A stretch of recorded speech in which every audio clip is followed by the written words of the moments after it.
Et maintenant, au seuil de la mort, tout pour lui se résume en une dernière question.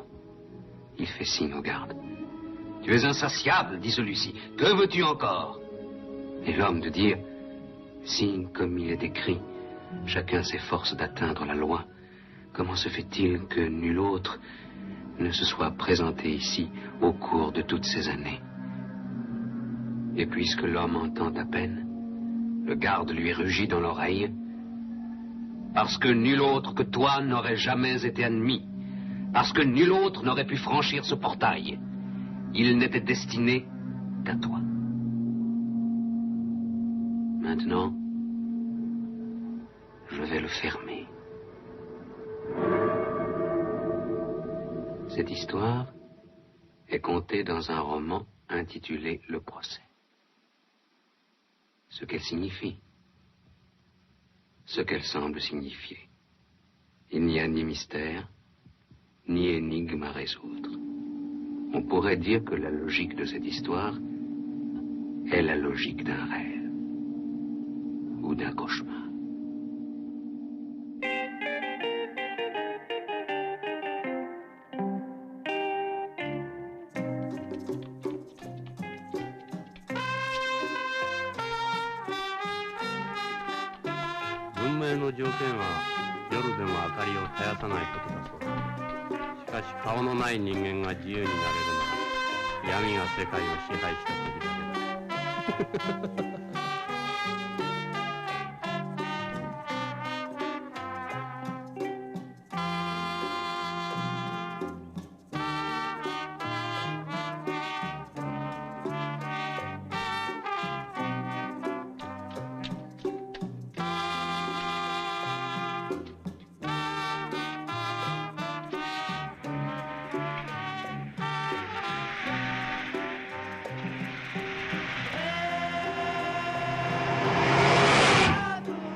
Sa vie d'ailleurs était la plus simple du monde.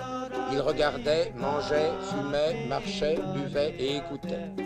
Le reste du temps, il travaillait. En somme, il ne faisait que deux choses, travailler et vivre. Il avait d'abord travaillé pour vivre, y parvenant à peine, puis il avait ensuite vécu pour travailler. Il habitait Giverny, l'hiver comme l'été, se levait avec le soleil et se couchait en même temps que lui.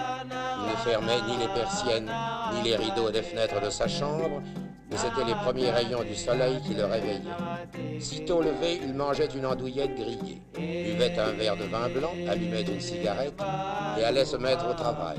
À midi, il était à table, à 2 heures de nouveau, il était devant sa toile, et lorsque le soleil disparaissait à l'horizon, il dînait et montait se coucher.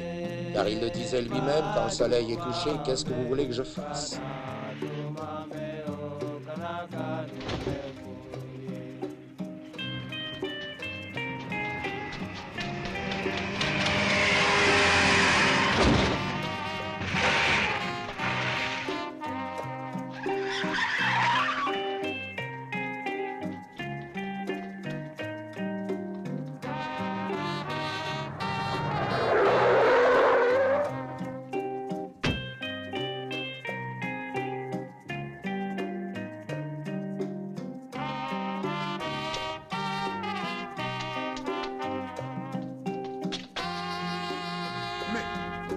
Un homme comme Renoir, et ceci est dans la grande tradition grecque, romaine, chrétienne, ceci c'est la suite du Moyen-Âge, arrive exactement aux mêmes conclusions.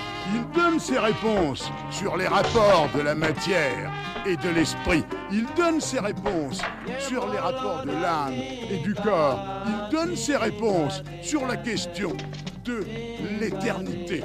Mais il les donne à travers la simplicité, la beauté, la tranquillité de ce monde, des objets qui appartiennent à ce monde, des objets que nous pouvons toucher tous les jours.